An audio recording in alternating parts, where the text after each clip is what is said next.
Guys, so ngayon ipapakita ko sa inyo ang mga binili namin. Ang binili ko pala.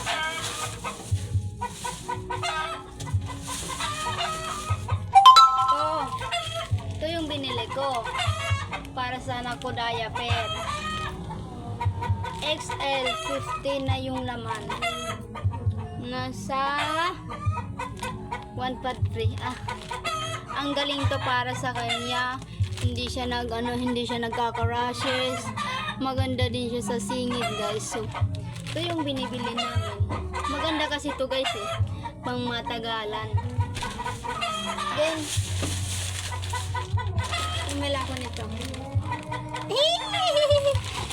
Para may pagkain ako. Yan.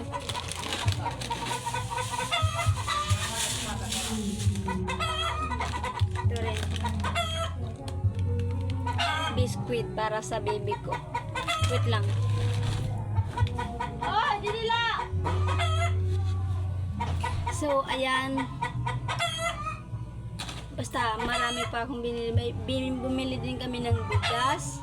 At saka bumili din kami ng chicken. Ulam namin mamaya. Then, bumili din ako ng ice cream at saka kukwa. Ay, ampalaya pala guys, sa Tagalog ampalaya. So, yan na nga guys. So, bye-bye. Sa susunod ulit.